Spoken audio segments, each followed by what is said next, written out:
in the building. I might let him take me out to eat, but I won't fuck him. When he done and I'ma duck him. He like, shorty, my Beyonce, I won't cuff him. I don't feel like falling in love with no suckers. He a man and I don't trust him. If he eat the pussy good, then I might tuck him. He know to keep it on the low, cause I cut him off. It's nothing, I ain't coming. If his pockets, he ain't coming off. And if I step up in the spot, you know it's jumping off. Welcome back to the Unpleasant Thoughts Podcast. I'm your host, Shampoo, a.k.a. Big Shampoo. It's your boy Slider Guy, no lie. And we got another special guest with us today. Yes, the motherfucking Punchline Princess in the building, finally. Yeah. It's been a long time y'all been trying to get me to come on here. Yeah.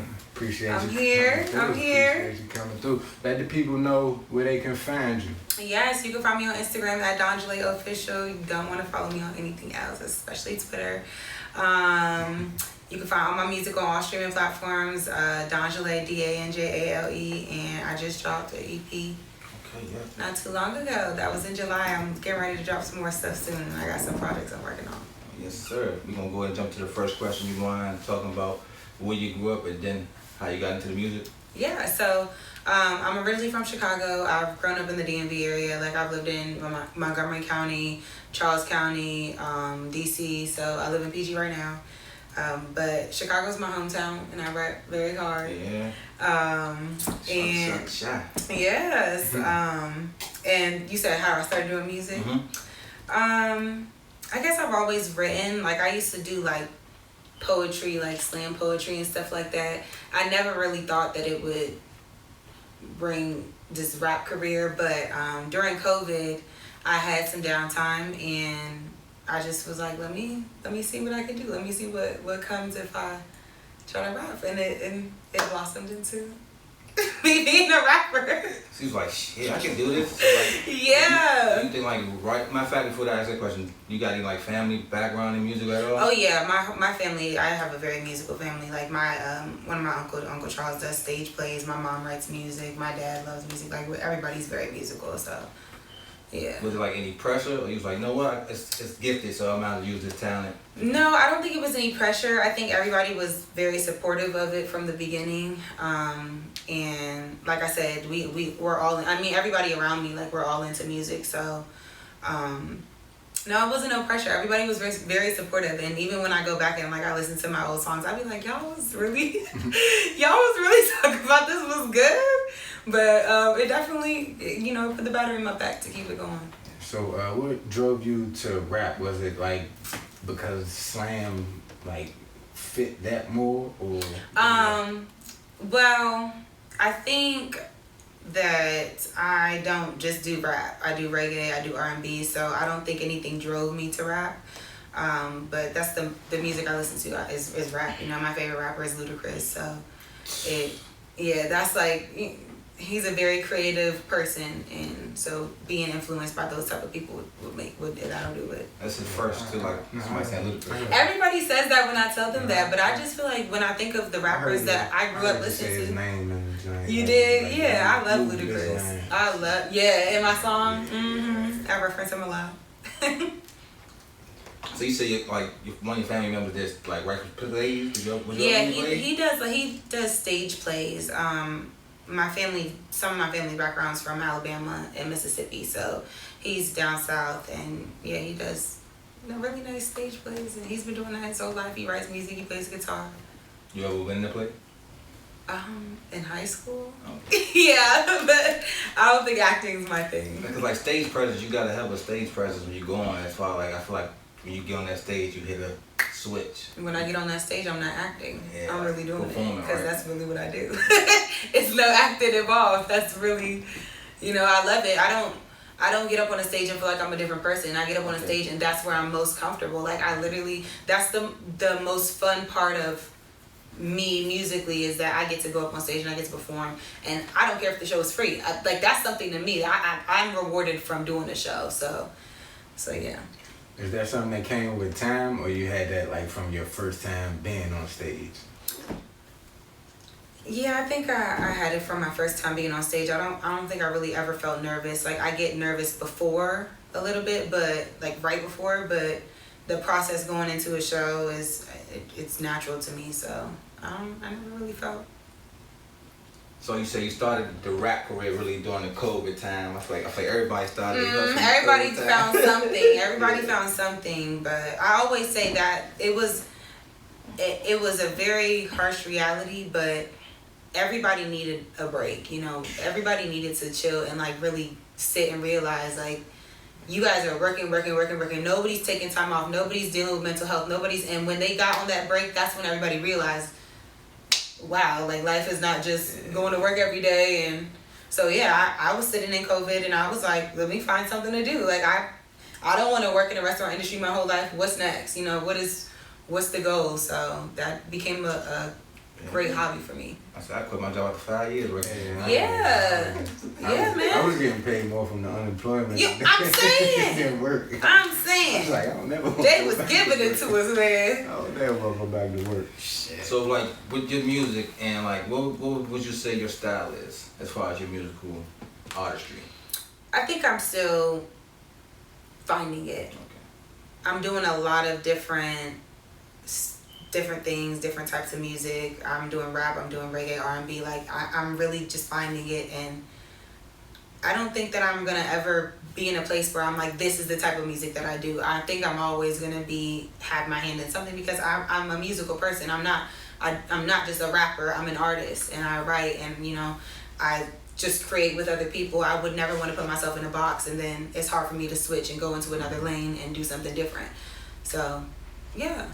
That's pretty dope because I feel like when you put like a title on yourself, you get yourself You that put yourself title. in a box. Yeah, you put. I mean, I definitely I'm a Punchline princess. So I feel like people when they hear my name, they automatically be like, "Oh, you're a rapper." But it's a lot more to that. It's the writing that makes me the Punchline princess. Not that I'm writing rap. Like my question I was gonna ask, like, do you think the poetry helped you with the bars? For sure. I will say one of the best things my mom taught me was when you're writing, pick up a rhyming dictionary or pick up a thesaurus and find different words, and don't constrain your vocabulary to what you know. Go out, you know, seek more knowledge. So that was one of the biggest things when I write. I see, now I can pick up the phone and be like, what rhymes with this? Exactly. No, seriously. I literally do that when I'm writing. I literally do that. And because I don't want to keep using the same words over and over again. I think that's the biggest thing when I listen to music is everybody saying the same thing in the same way. We could all be going through the same thing, but we don't all have to express that in the same exact words. So. It's like, do you write everything? Yeah, I write everything. I do, you know, my boyfriend, he'll sit and help me. You know, if I'm like, what rhymes with... You know, what could I put here? But I write everything. Yeah, I've never had anybody write a song for me. Yeah, I feel like poetry make you do that though. Like, yeah. I'm a very harsh critic though. I will say I'm a very harsh critic. So people have tried to write things for me, but I just wasn't. I feel like it's different when you're an artist. You're putting your thoughts and your emotions into your work. Having somebody else write for you that takes away from the art. Yeah, I can see that. But like a lot of great artists had some songs written for them. Oh, absolutely, absolutely. I think they're great performers. Yeah. They can interpret it, or express it better. I think, yeah, I think you could take somebody's words and make it sound like you. Right. Oh, that's part of music is being believable. So. Can you talk about like your first time getting in the studio? Like when you first like, you know what, I'm gonna really take this to the next level. Yes, I do. Not just writing them.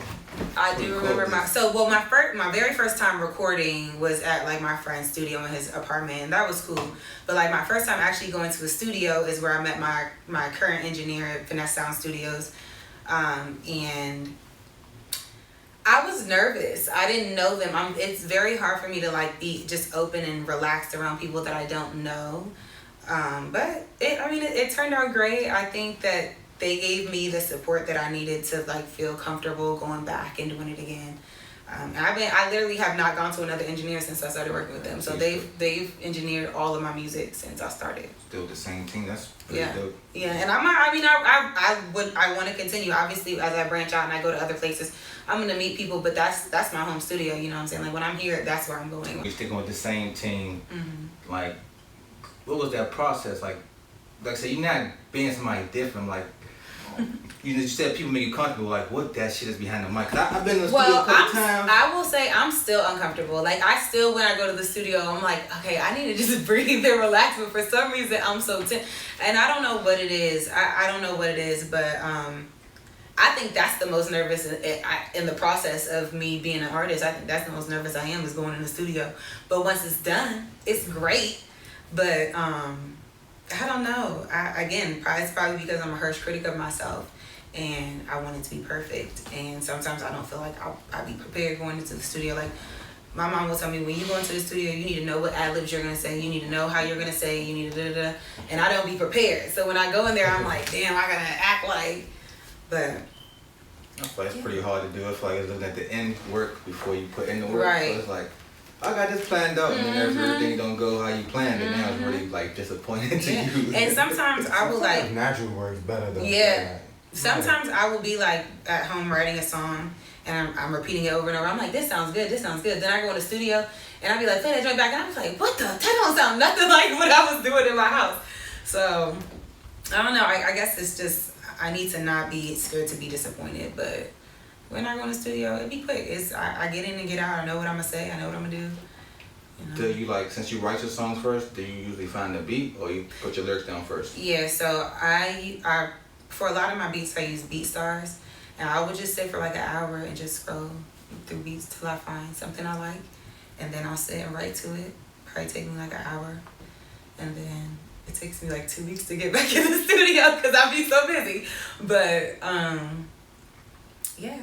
Yeah, my brain would have been like writing. That's Man. the worst thing ever. Yeah. Nah, he never. I never wrote a day in my life. Really? Fuck. You freestyle? Hell yeah. Start it over. I was doing punching in before punching existed. You know what I'm saying? Is there a particular song that you wrote or recorded that made you feel like, yeah, I'm about to do this? You know, so many of them. I feel like every time I write a song, I'm like, damn, that was good. Like, that was a good one. So I can name so many songs, but Big, that's one of my big Punchline songs. Oh So Feisty. No Photo. I mean, there's so many of them. There's so many of them. So you treat all your songs like your babies, like, yeah. I do. They're all so good though. Like, I don't know if you've ever. I mean, I'm sure you've listened to my music, but like this, like even this last project that I did. If you listen to the project from 1 to 7, like it's just like that was a lot. Like that was a lot to take in, and you gotta go back and listen and Punchlines, figure out. So yeah, every song is like my baby. So you like, when you pride yourself on like making sure that punchline stick? Like you said, it's like a good movie. You might have watched it the first time. You go back second time, like, oh I missed that. Sometimes when I'm writing, I will write punchlines and not even be meaning to. Like I wrote in this song that is never gonna get released because the boy whose song it is tell me I can't release it. But I say, he digging at me like an OBGYN. Oh bitch, get your nigga. I did not mean OBGYN is oh bitch, get your nigga. And it just flows so effortless. Man. Yeah. It never got released. That's what everybody keeps saying. You could use that verse somewhere else. Don't waste it. But man, yeah, when I wrote that and I played it back, I was like, damn, that was like it just flows. A lot of my songs feel like that though. I'm going to your performances, right? Mm-hmm. You know the first time you perform? Like you got your studio done, you know, got that time done. Mm-hmm. And then you about to go release a song. You picked yourself and was like, let's see if they like it. So when I first started performing, I wasn't like super confident. My first performance was probably one that I did with this company called the Polar Movement. I think that was my first one. And then shortly after that, I did this summit in New York, this festival in New York. That felt a little bit better. But I still, because I wasn't with like my team, it still felt like I was not super confident. But my first show that I feel like I blew out the freaking water was probably Songbird. Bo Young Prince held a show at Songbird and asked me. Shout out to Bo. Oh, y'all was at that show?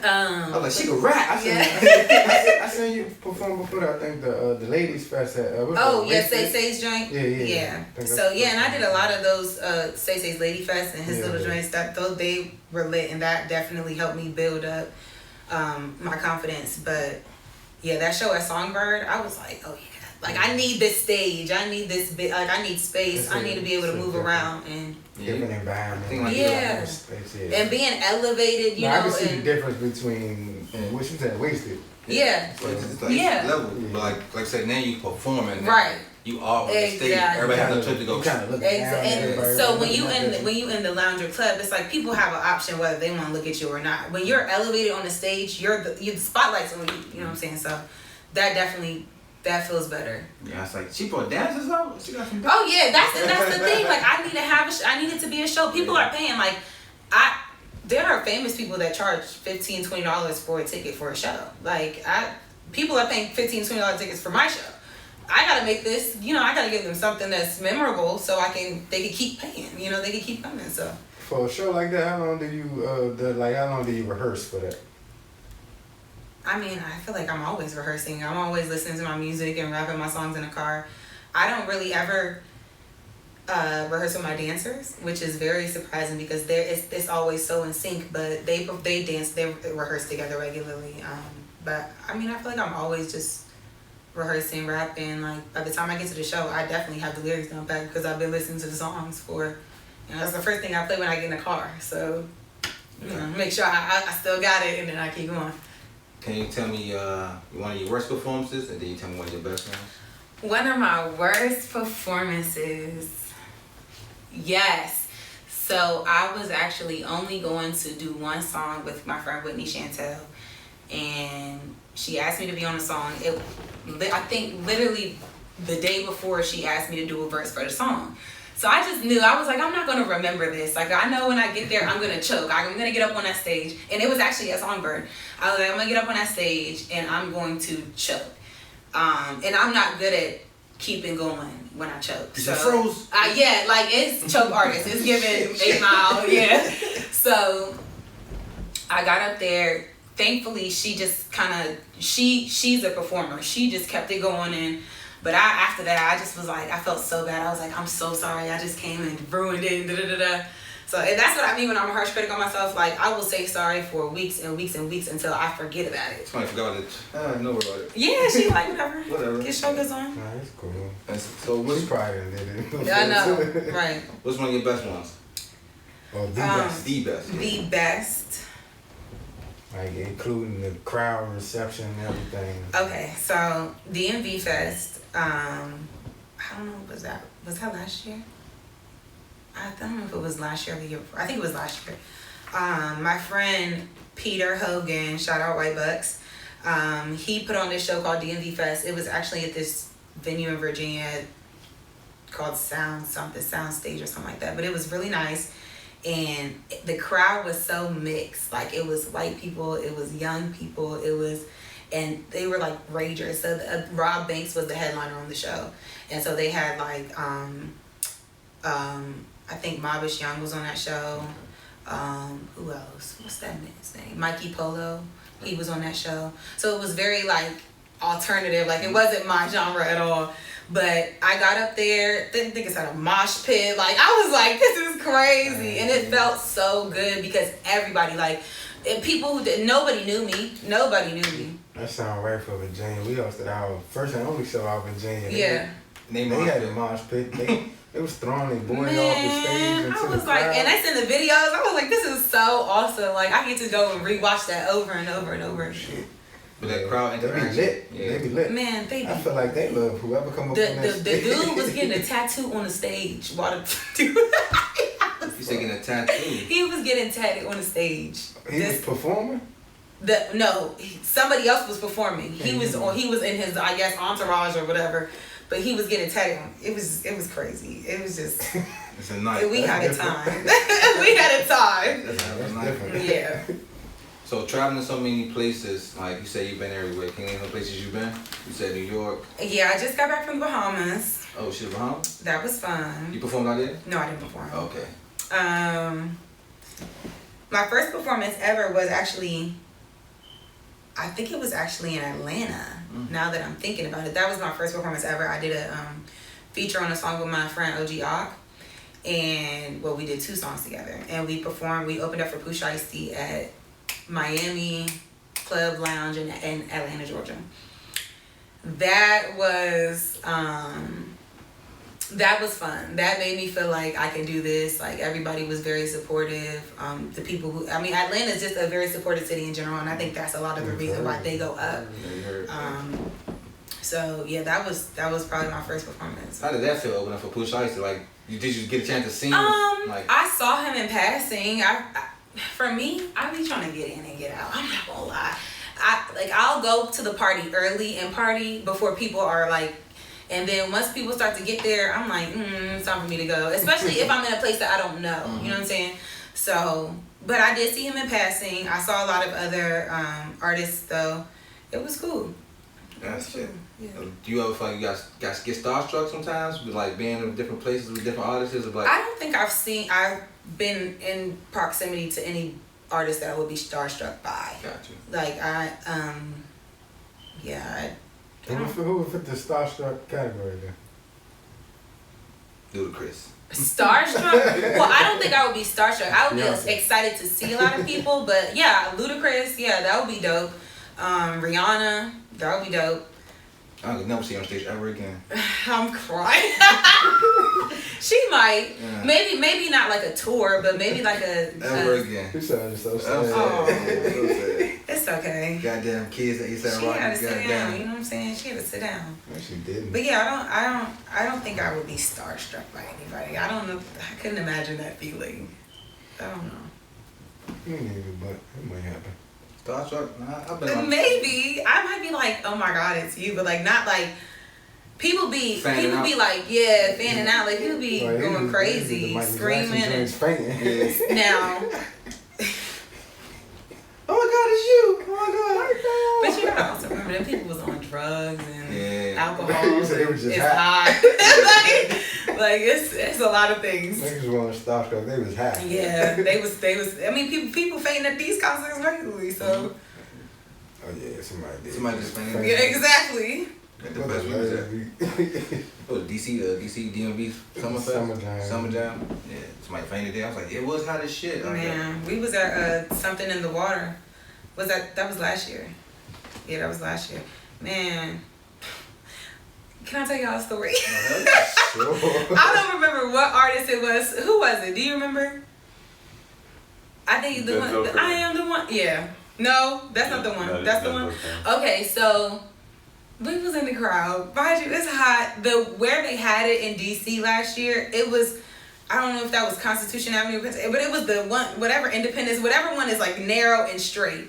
So Everybody getting fucked up on that. yeah, like it's nowhere for people to spread out. So everything is like you walk in and it's a crowd.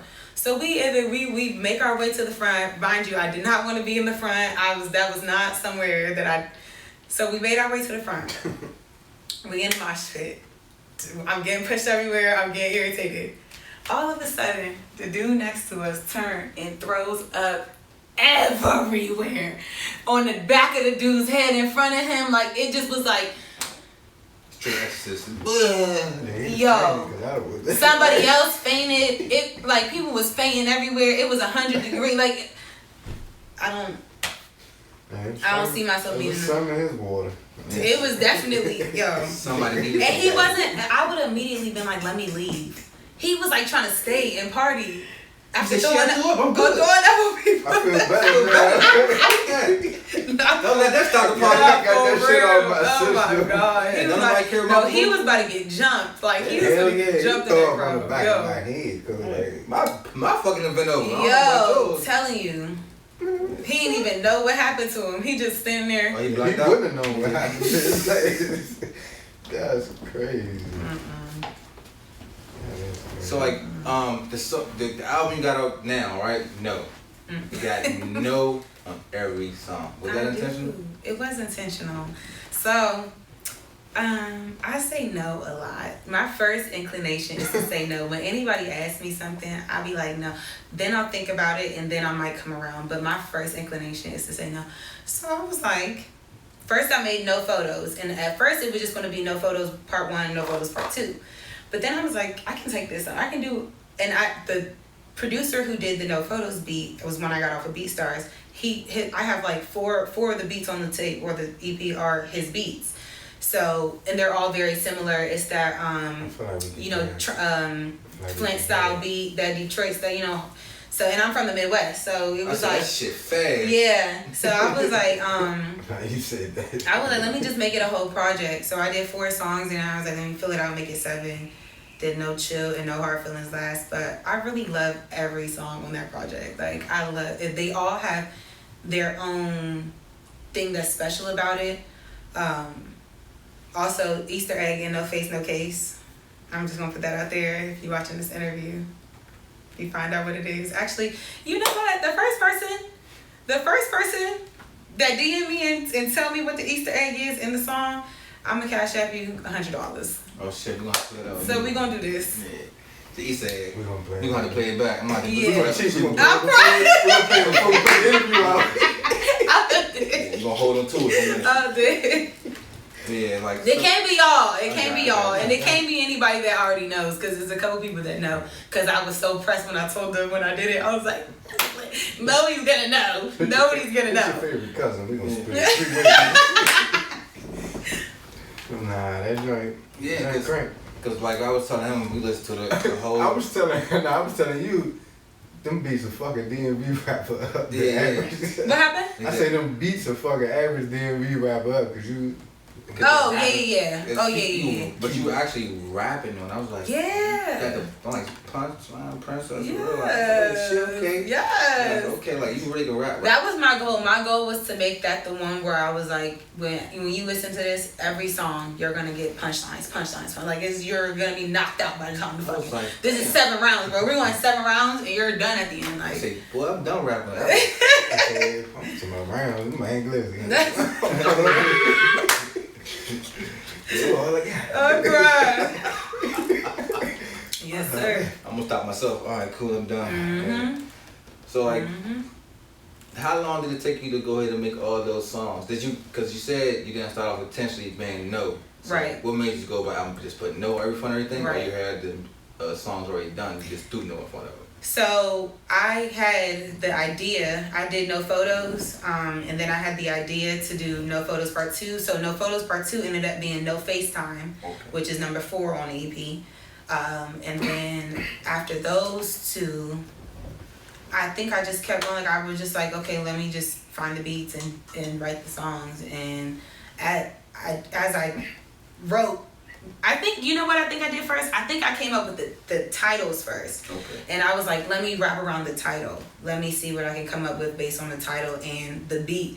A lot of my songs, the title of the song is the same as the title of the beat that I found on BeatStars. For whatever reason, that's the vibe. You know what I'm saying? The producers know the vibe of their song. Yeah. So they gonna call the beat. So Yep. I just, sometimes I keep the title, but yeah, man, they all, I mean, once I sat down and wrote each of them, it wasn't all at the same time, but each song probably took me like an hour to write, and it was lit. Yeah, cause like having punchline at the punchline, that damn sure taking me a couple Yeah, of days. it was fun. I told you, I sit with a rhyming dictionary. I'm like, y'all gonna get these, and it's gonna make sense, and it's gonna be bars, and nobody's gonna ever be able to be like, that was weak. Oh, that don't even rhyme. Right. It makes sense. It's a, Right. If you go into it. If it don't rhyme, you gotta change your rhyme scheme, because maybe it's a 3 and not a 4, maybe it's a 2 and not a 3. Yeah. So can you tell us about the visuals that accompany the songs? I just did my first 2 I did my first 2 official music videos with I Am Jake Was Here. Shout out my Shout out to videographer. Jake. Shout out Jake. He's going up. I'm pleasant thoughts of them now. Yes. Oh yeah, I remember that. I saw that one. He told me he's making it. He was like, I got some money. Yes. For sure. Yes. Jake, he did No Love and No Filter. And he just was a great director. Like, he's funny, he's very, like, he makes me feel comfortable. He knows he knows what to say, he knows what he wants. He's not like, just do what you want to do, what makes you feel comfortable. And that's what I need. I need somebody that's gonna say, do this, because I'm not, like I said, I'm not an actor. So when I get in front of the camera to do a video, and I've never done a video, I'm uncomfortable. I don't know what I'm doing.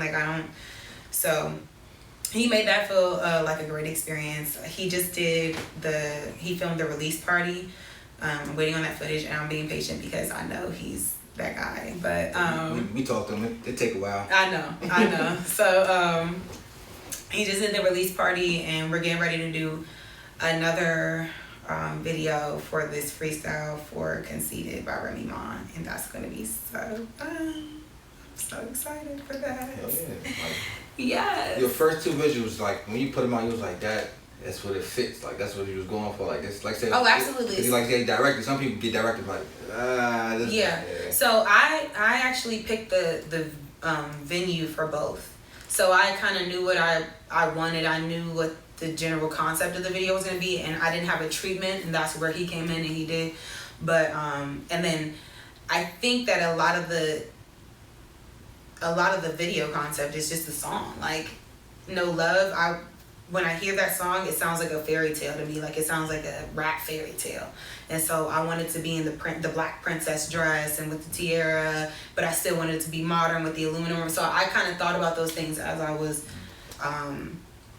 doing the videos with Jake, but it came together very nicely. No, good videos. I was Yeah. watch those. I'm like, hell yeah. How many do you plan to do off the nose?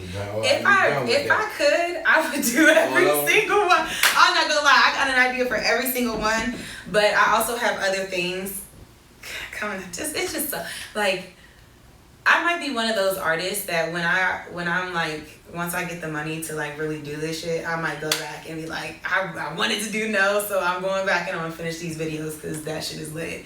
So I might do that, but honestly, the videos didn't take a lot of time, and Jake was worth it. So, you know. For sure. Like, how do you go into that? Like, how do you balance personal life with your artistry life? You know, like, cause balance in life is everybody a balance no matter what you do. Yeah, I don't. I'm not good at balancing. I'm not good at balancing things. No. Yeah, it's either like I'm pouring too much into my work, or like I'm never pouring too much into myself. I feel like I'm always pouring too much into like not my music, but like my job. Like I general manager restaurant, and I direct a daycare center. So I have 2 jobs that are. Then you work with kids. It's a hard job. It's a lot of responsibility. So I find that I very rarely have time for myself. But you know, it's just you just gotta find it. Like the time that you spend. Like I said, that was the big thing about COVID, is learning that your health is number 1, and you know, health is wealth. So this is still a learning process for me to say sometimes you just gotta take a break. Sometimes you gotta relax, and I think music is a big way to escape from.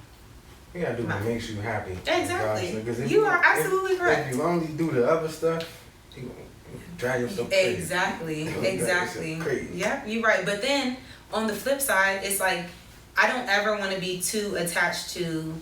I love music. Music is my passion. I don't want to be ever too attached to the financial aspect of doing music. I'm not doing music to make money. I'm doing music because I love doing music, and people appreciate my work enough to pay for it. So a lot of people go and sign deals because they need that money quick. I'm willing to work my ass off to be able to pay for what I'm trying to do without having to owe somebody at the end of the day. So, you know, there probably will come a time when I'm ready to be in a partnership with somebody who's ready to invest in me, but it will never be, you know, somebody having ownership of what I create, because at the end of the day, I'm creating that. You know, I'm willing to break bread with the producers and the engineers and my dancers and, you know, my videographers. I'm willing to break bread with these people because you are directly, you know, playing a part, and it's not just a financial part. You have a stake in what I'm doing. Mm-hmm. You know, that is more than money. You on the bus with me? Come on, I'm down. You know what I'm saying? If we go down, we all fighting together. We all want to get to this place together. So, you know, that's big for me. That's what I tell a lot of people. Like, people be like, oh, you see basketball players, sports players, like, or like artists who came along, but nobody understands the journey. Like, cause I say people who play sports, they usually sacrifice their whole youth. Mm-hmm. You like, mm-hmm. They don't have no friends. Yeah. You go on and go do the craft soon after school, go back to school. People like, you getting paid all these millions, like, but they sacrifice so much. They do. They might be a little bit mentally fucked up They up here a little bit. They do. Yeah. And you have to decide. You have to decide. Are you willing to be a little mentally fucked up to get to that money or that status or that goal? Or are you comfortable being who you are in your, you know, in your space, even if it's not, you know, what my means are right now, maybe a little bit bigger. I do need space, but not living, life fabulously at the sake of my health and my sanity and sitting in a big the ass people mansion by around me. yourself. Right. Drunk as shit. Exactly. Then that's how so many people live. Like that's how so many people live. I hate my life, but I don't ever want to be like that. I want to always have my people around me, my team around me, and like we're always. My goal in this is to if the money is for anything, is to be able to support who is supporting me and to be able to go and do things and have fun. It's never just because I want to have money and I want to buy things. That's not my goal. So what's the ultimate goal with I mean, music thing? I don't think I figured that out yet. I really don't. I haven't even had a chance to see how far this is gonna go. My feet are just hitting the water right now. So I'm getting a lot of opportunities. Like I'm going to Atlanta. Sunday I leave to Atlanta to go do From the Block. And We Fam ATL. So that's 2 super big things, and that to me is like, ooh, okay, this is the next. It's always the next hurdle. You know what I'm saying? Like it's the next thing that's going to push me into more people's eyes and ears and give me a new audience. So I don't even know how far this shit can go. I don't know. So with like opportunities like that, do they reach out to you? You reach out to them, or do you have like somebody on your team who? Sometimes they reach out to me. Most of the time I reach out to them. I'm always looking for opportunities to share my music because I think it's so great. Like I really do. I always want people to hear my music. So I hit up From the Block and I was like, how much is it to come perform? I knew they all these things, they have to approve your music before you go on them, obviously. But I knew, I'm like, I've heard the things that y'all put on y'all platform. So I got the music down pat. I'm like, I already heard what y'all put on there, so. Question, how much is it? $1,500. But people pay that for a music video. And that's marketing built in. That's fine, because we don't charge anything, but. Oh well, yeah. I'm just listen. I'm trying to get a man when I do stuff. Yeah. When should I start? Yeah. I got you. But we definitely need to work. I mean, I want everybody to get the bag. Like everybody needs to get the bag. Everybody can get the bag. Like it's so many artists out here, musicians that want to get in front of a camera and want to do something and want to share their stuff, and they. $1,500. I'm not gonna lie, that's a lot for me. But I said, this is marketing built in. I would pay this for a video. I would pay this for marketing if I know it's gonna go somewhere, and I know it's gonna go. Like you said, it's an investment. So absolutely. If you're not investing in yourself, then what are you really investing in? Absolutely. And it's very hard to stay at it when you're independent and you are really doing it by yourself. And I think that's what pressures a lot of people to jump into signing with somebody. But it's very rewarding. You just come on, here's my soul. Yeah, no, serious, no, for real.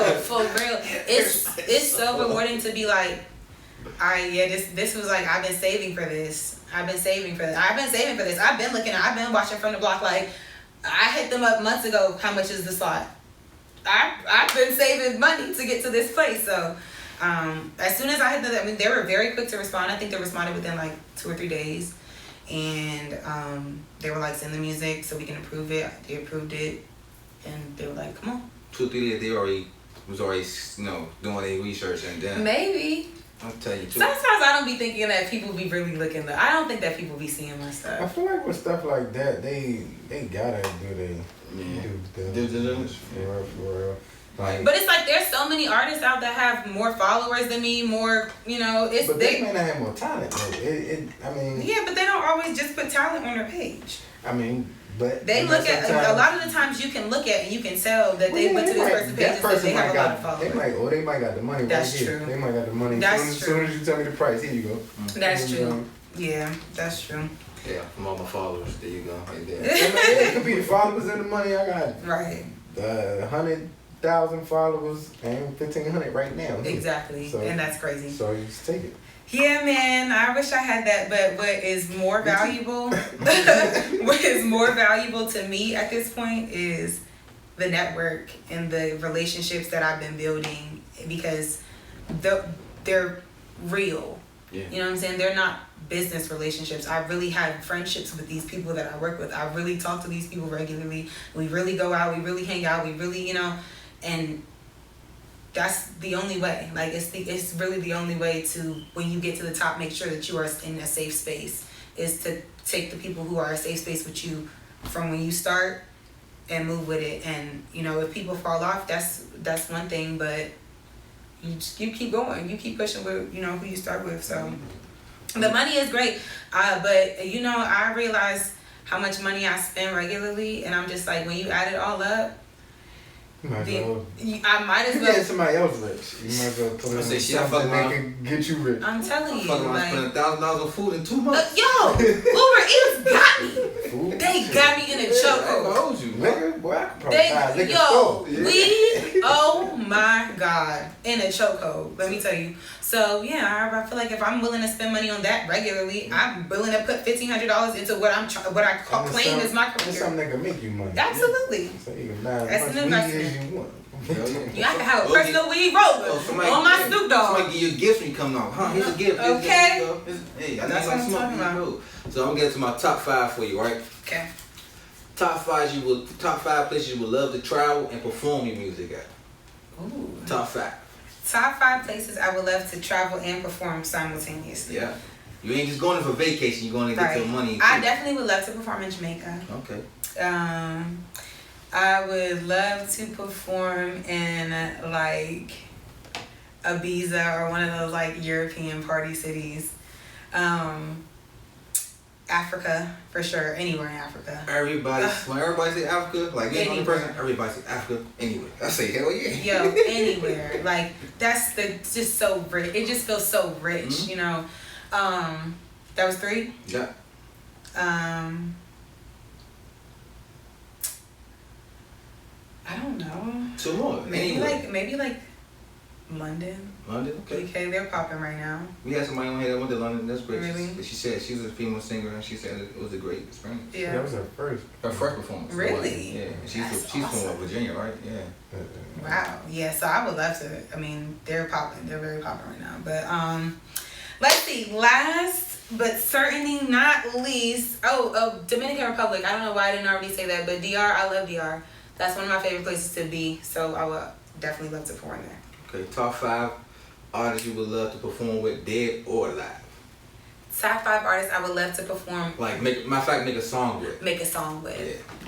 Okay, I'm just gonna preface this with saying this is if I was at the top of my game. Okay. Ever. Like that's if I was like my voice was trained properly. Like I wasn't smoking. So Jasmine Sullivan. Love. I love her. Love Jasmine Sullivan. Obviously Ludacris. Should have said 4 and just say Ludacris. Who would I like to make a song You with? got Jasmine Sullivan, Ludacris. Like these got 3 more, dead or alive. Like I don't know. this is just a chance. They would give you opportunity right now. You be like, I would love. They reach out to you, but I would do that right now. Yeah, you can. Everybody know. I feel like probably Tracy Chapman. Okay.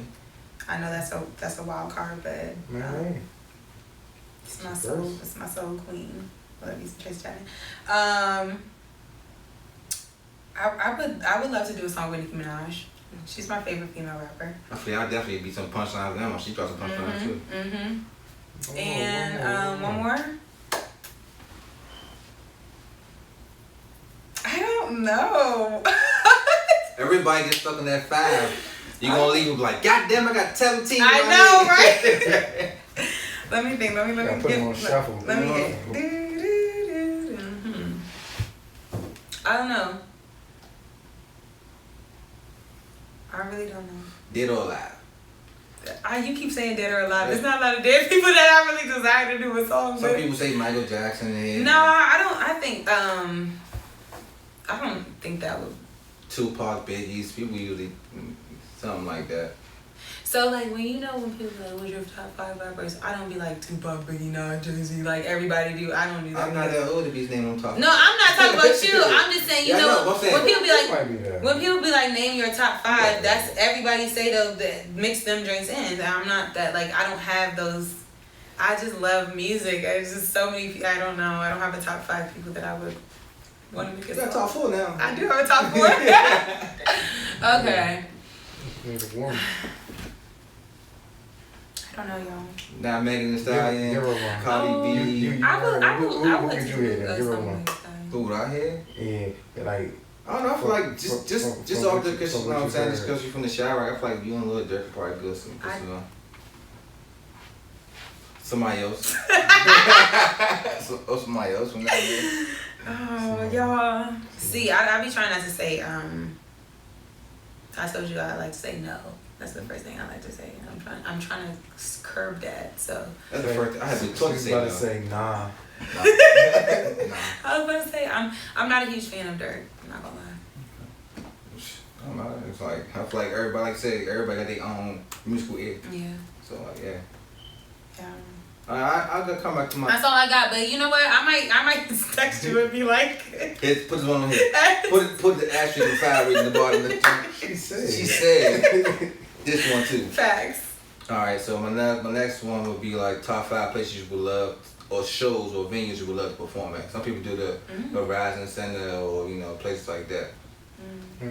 Yeah, Capital One. Capital One now. See, I'm open. Capital One. I guess I don't really know too many arenas like that, but I guess Madison Square Garden. Okay. I mean, I hear it's big when people sell out Madison Square. If you can sell out Madison Square Garden, you really popping. But I don't know too many arenas like that though. I'm not gonna lie, like venues. Or like festivals you would do, like certain names. Coachella. I would love to do Coachella. I went to Coachella one time. It's gonna be a lot of talk there. Oh my god. You telling me? I said I'm just gonna stand back here. Y'all do what y'all gonna do in the front, but I'm good.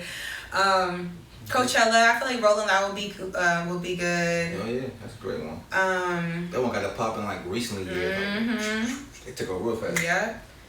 I feel like you said you did something in the water already, right? I went to something in the water. Would you do that? Not in DC. I mean, the last one was in Virginia Beach. The last one they did was in Virginia Beach, but no, this year. Yeah. This year was in Virginia Beach. Last year was in DC. But yeah, I would do something in the water. What other festivals are there? I know there are a lot. Broccoli Fest. Cannabis. I don't know. I know like 5 festivals. That's what I'm saying. Like maybe a festival in another country would be cool. Eurofest. You could do a festival. You can rap when they do running with the bulls. You know, you run with the bulls, you rap when they running and chase with the bulls. Okay, that would be crazy. That would be crazy, but it'd be also like lit. You ain't gotta be down there. Facts. Have people dressed in red. Yes. Yeah, so that would be a good one. All right, that's cool. Like, yeah, I feel like I said, you got the top 5 of those. And what do you see yourself in the next 5 years, 10 years doing this? Since COVID's technically almost 5 years from now. That's the crazy part. To be 4 years. 2024, wow. COVID started in 2019. Damn. Where did the time go? Didn't it? That's crazy. 2019. COVID-19, 2019.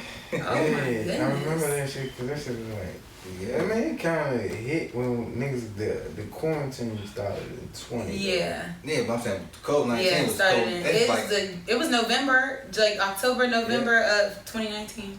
Yeah, my son was born. Wow. October 19. So that's crazy. Your 5-year mark almost up from this one. So. Dang, yeah. I gotta speed it up. My son been in COVID. Fuck it. Dang, I'm crying. In 5 years. Well, I guess I hope to be doing festivals and collaborating with wonderful people and making the world a better place. I think one of my biggest goals is like there's so much fucked up shit in the world and I want to be able to use that influence that I do obtain to make a difference in people's lives, whether it's small or big. But yeah, I just want to develop myself as a human being. Definitely as an artist, I want to tap into different, keep being confident about putting out different types of music because as of now, I've really put out mostly rap. And get on that stage and kill it every time and give these people a show, give them what they paid for, and keep myself healthy. Mm-hmm. But, I really I feel like I want to live very humbly. Like, I don't want too much out of this. I really want to share my talent and share my gift and my passion with people. Music lasts forever. People don't understand that. Music lasts forever, and especially when people make a connection with the music. When you make, or with the artist, You know, when you make a connection with an artist, like that's Ludacris. Like for whatever reason, I've never been to a Ludacris show or concert ever in my life. When I listen to his music, I feel connected with him. Like I feel like a particular like album or something. I know for a fact I had like his first 3 joints. So Southern Hospitality is my favorite Ludacris song. But I love all of them. Obviously, Move, the whole Watch Your Mouth, like all of that. It was so animated and colorful. Yeah, and as a young person, yeah, and as a young person, I was so malleable. So, and it didn't feel like other music that was like bitch and hoe and slut and da. Like it even though he said those things, it didn't feel. It's a little comical. It didn't feel like harsh. Yeah. Move, bitch, get out of it. No, but it didn't. I mean, it was fun. It didn't feel like bang, shoot 'em up. Like people are dying. It felt like people was in the club getting crunk, having fun. Yeah, Move Bitch is my time. You know who I want to do a song with? Soulja Boy. I want to do, and this is probably obtainable, and maybe he should have been number 5 on that list. And I'm sure there's somebody else probably that I should have put before him. But I love Soulja Boy's music. That was a time in my life. Like I listened to every song religiously, and I listen to a lot of different types of music. I listen to a lot of Bay Area music, Vixen, ENT, Cali Swag. I listen to a lot of that type of music. I listen to a lot of Soulja Boy. But I would love to do a song. If we could do like a Pretty Boy Swag type of track, oh my God, it would go fucking nuts. Yeah, because I really can't stand Soulja Boy, right? Like, what? I like his music, but I just get... No, as a person, he be acting ass. No, I'm saying as a kid, I just get called Soulja Boy all the time because I was bony as shit with big ass shirts on. Hell yeah. Big ass earrings. Yeah, big ass earrings. That was the fashion. Yeah, 5X. I'm like, that was the fashion. Like he was definitely a trendsetter. Yeah, he was. He was definitely. People be trying to discredit Soulja Boy. Shout out Big Soulja. Yeah, Big Draco. I don't know what they talking about. Like, yeah. He made YouTube. Man, what? Listen. Big trendsetter. Mm-hmm. So, Soulja Boy, I would love to do a song with him. And you know what? Stay tuned. It might be coming soon. I'm on that. Bro, he's accessible. It's like a lot of artists are always accessible. You just gotta try your hand. Hey, that's literally all it is. They might see it, they might not see it, but I'm gonna shoot my shot. Hey, sometimes, persistence. I'm gonna shoot my shot. Sometimes you keep going. Like everybody don't come through on the first ask. Absolutely. Like, you know what I'm saying? Absolutely. I still like what you do. Right. You know what I'm saying? Come on through. Yeah. People busy. Mike can't do it now. Mm-hmm. I'm gonna actually again maybe. You know, like you on Instagram right now. My DM might pop up at the top. Maybe you free now. You know what I'm saying? You know, I don't feel like nothing is unattainable. You know what I'm saying? If people feel like that, I feel like people kind of just give up. You know? Yeah. Yeah, you don't know how to. Listen, that this shit Sometimes come you easy. gotta go get it. I said, my mother told me no all the time. I still did the shit. Listen. No all the time. I tell everybody no. Man, I got my first tattoo at 15. My mother told me no 30 times, but she took me to get it though. Right, yeah. She took me to get the boat. Yep, she was telling you asking. He gonna be like, girl, if you don't get out my DM, let me get this girl this I was song. like, I'm gonna get your name, but then I end up getting my own name, but you got your own name tatted. Yeah. But you know what? That's my son name now. Oh, okay. So okay, so you okay. I can play it all. I can play it all. Yeah, I got my son name. Yeah, you didn't get nobody else name tatted on your school.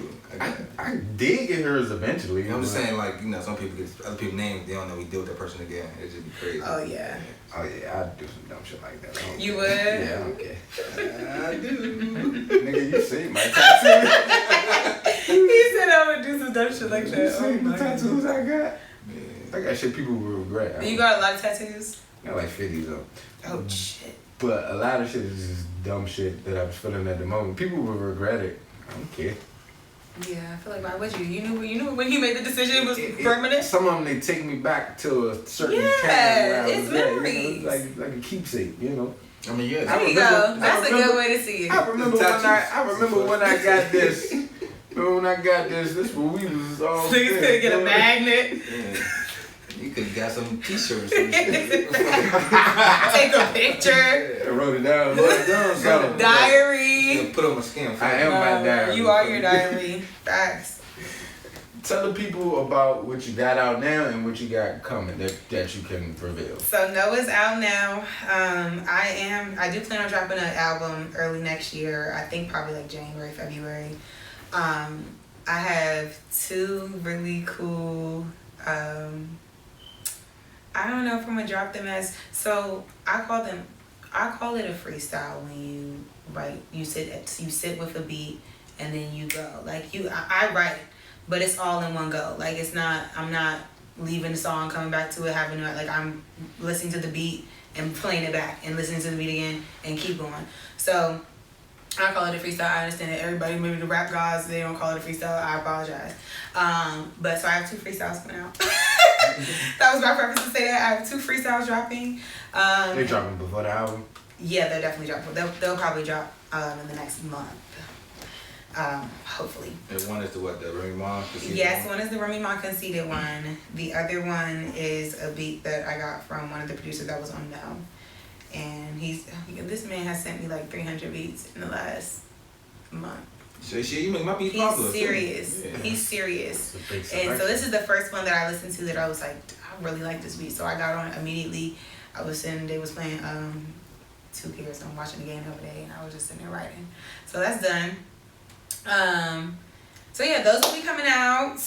I told you I'm doing it From the Block. I'm doing no photos and no filter for the From the Block, and then We Fam ATL. And then yeah, I'm trying to throw a show for my birthday. Hopefully one of these venues will take me. I don't know. Everybody seems to be booked and busy apparently. When's your birthday? November 10th. November. I would have loved to have the show on 11/11, but I might have to do it on my birthday, which is not a problem because that would be a good birthday gift to myself. But so that's coming soon, and I'm just gonna drop music. Like I don't remember who was the first person that told me, but they said don't hold your music. Like you're an artist, you're always gonna come up with new stuff. It's always gonna be, so don't hold your music. But so as I write music, I'll be dropping Snow in Miami. A lot of people have been waiting for this damn song. It's on the album. It's on the album. For those who are asking me, when am I dropping Snow in Miami? It's on the album. It's going to be in January or February. It'll be out, and you can ride down the streets and bump it in your car and not feel bad about leaking my shit. But yeah. So yeah, that's what's coming up for me. Go and tell me 40 one more time, man. Yes. Follow me on Instagram at Danjalé Official, DANJALE Official, and find my music on all streaming platforms. Go stream No. Let me know what you think. Let me know your favorite punchline. Don't forget $100 is on the line. Find the Easter egg. $100 on the line if you can find the Easter egg. And I already told you which song it was in. It's in No Face, No Case. So I'm not giving no hints. It's money on the line. Yeah. I'm not giving no hints. So if you're a gambler, you better gamble. On your mark, get set, go. Right. It's your boy Sada Got No Lie. Shampoo, aka Big Shampoo. Thank you. And the motherfucking punchline princess. Thank you. Thank you guys for having me. Any button, don't. Yes, sir.